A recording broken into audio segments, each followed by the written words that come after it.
I never thought my marriage would crumble because of a prank. I never imagined that a moment of instinct, a single act of reaction, would set off a chain of events that would change my life forever. Yet here I am, sitting alone in an empty house, trying to piece together everything that led to this moment. My name is Matt. I'm 38 years old, and up until recently, I thought I had a stable, if not perfect, marriage. My wife Judy and I had been together for several years, and when I married her, I also became a stepfather to her daughter, Abby. She was 8 when I met her, 10 when I officially became part of her family. I never tried to replace her father, but I did my best to be a supportive presence in her life. Abby was always a bit of a troublemaker, but it wasn't the kind of trouble that made me worry at first. She loved pranks. She enjoyed getting reactions out of people, pushing boundaries just enough to get a laugh. I told myself it was just a phase, that she would grow out of it, but I never anticipated how far she would take things. The night everything changed started like any other. I came home late, expecting Judy and Abby to be out. Their shoes weren't at the door. The house was quiet, and I assumed I had the place to myself.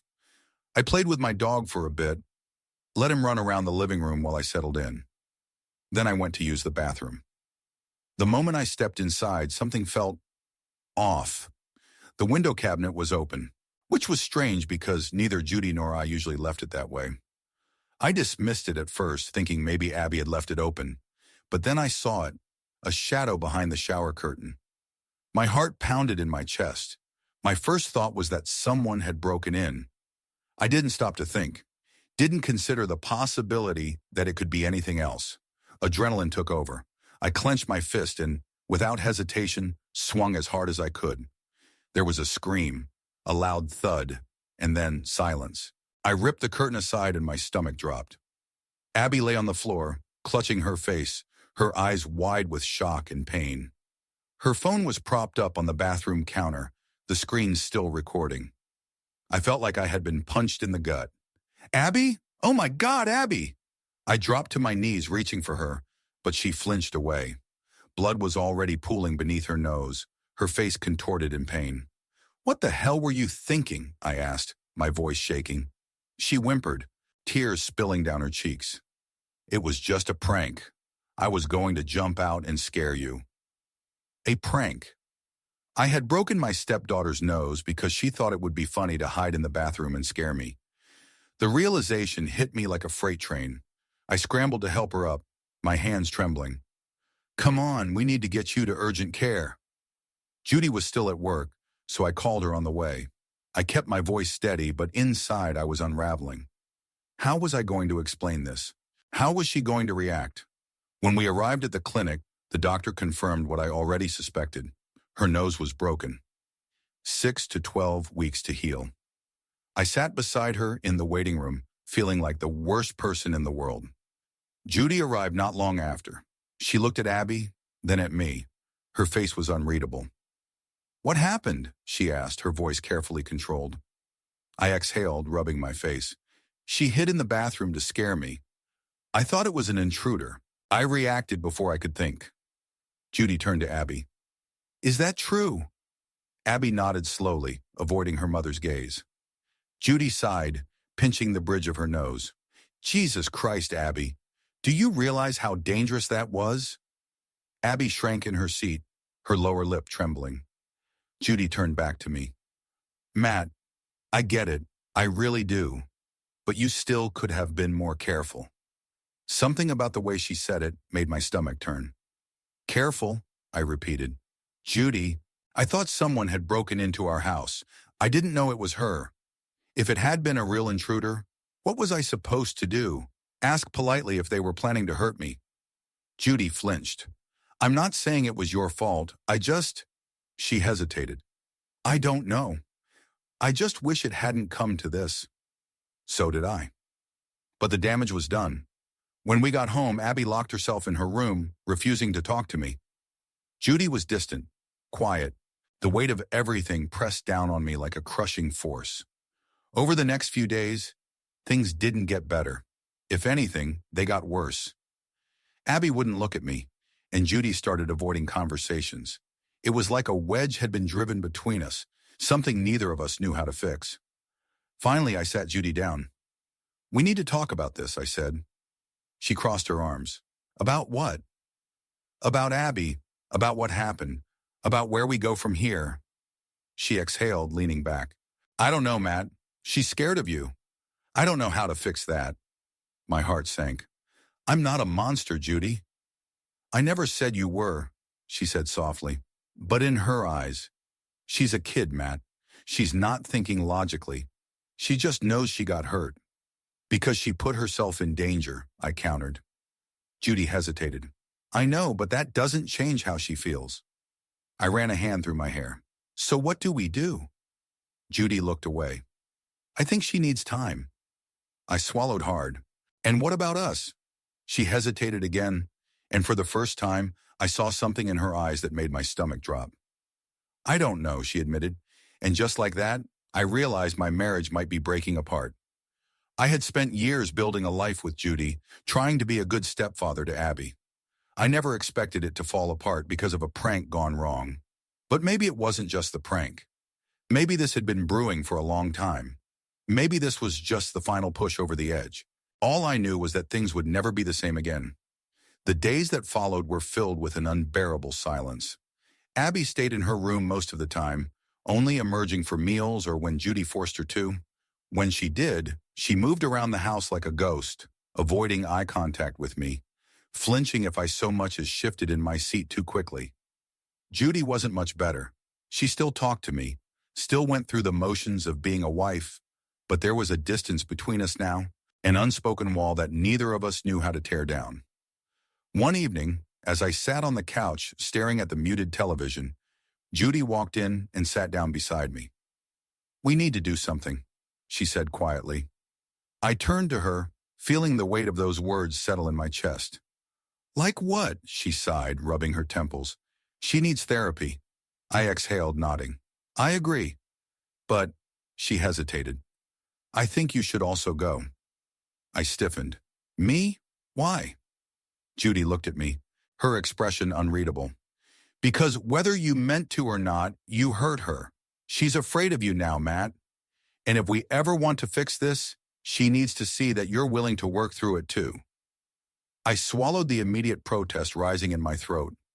Logically, I knew she wasn't wrong, but it still stung, the implication that I needed to prove I wasn't a danger to my own family.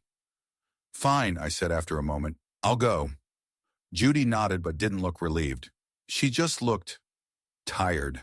The first therapy session was awkward.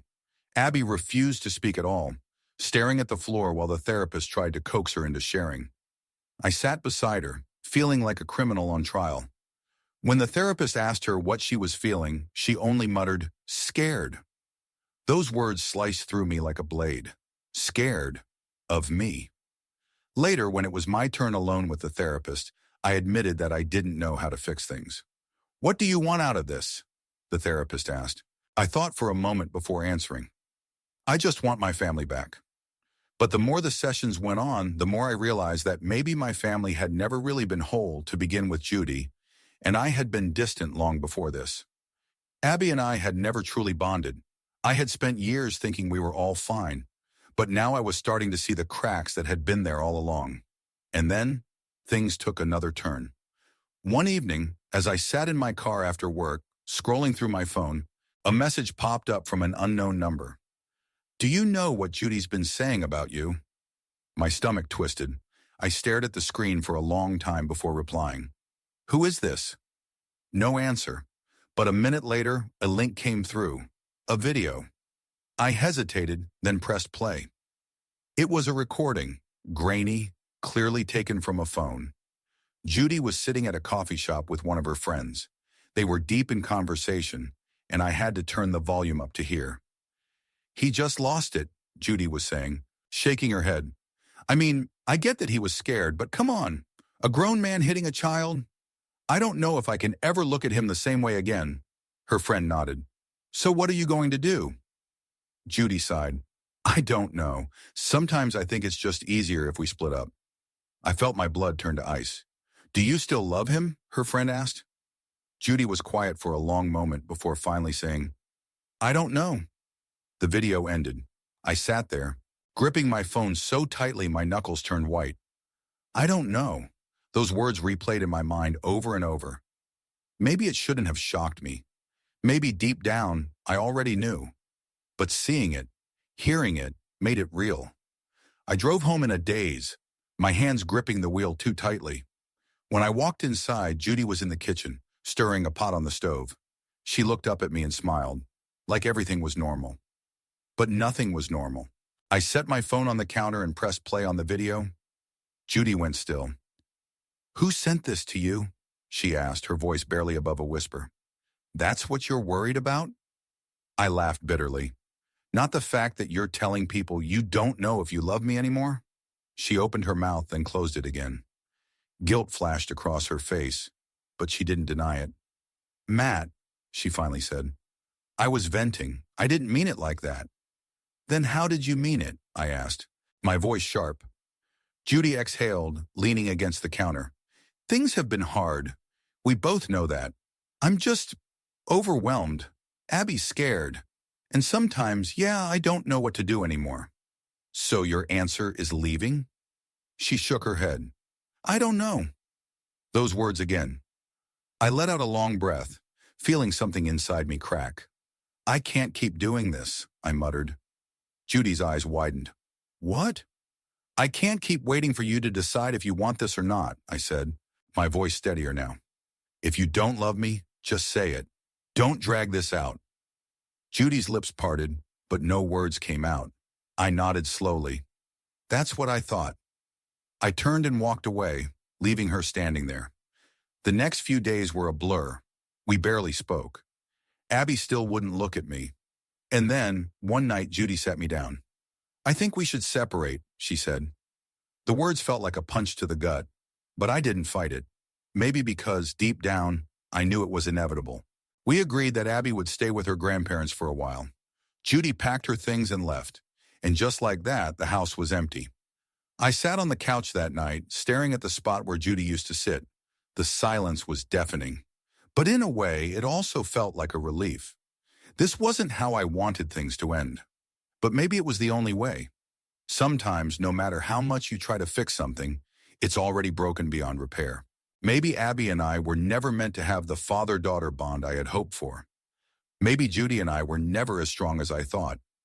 Maybe this was always going to happen, prank or no prank. But even though I lost my marriage, I found something else. Clarity. And for the first time in a long time, I wasn't afraid of what came next. Judy moved out a week later.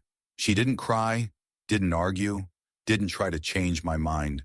Maybe she knew there was nothing left to salvage. Maybe she had already emotionally checked out long before this.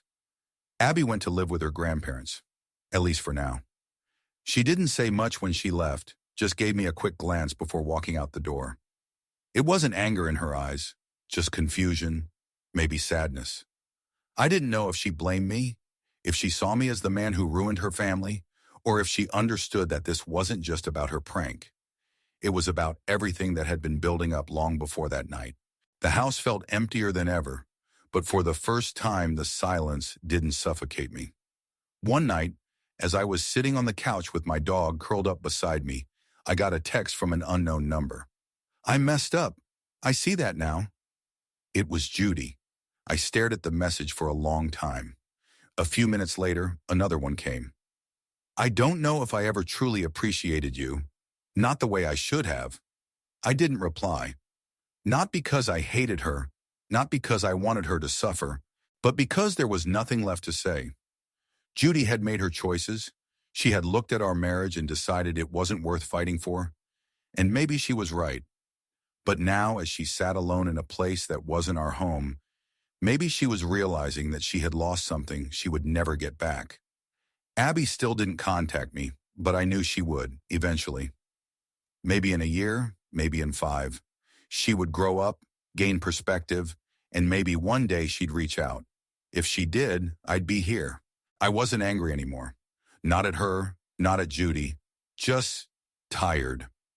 I had spent so much time trying to fix a family that didn't want to be fixed. I had tried to be a good husband, a good stepfather, and in the end, none of it had mattered. But I was done carrying the weight of it all.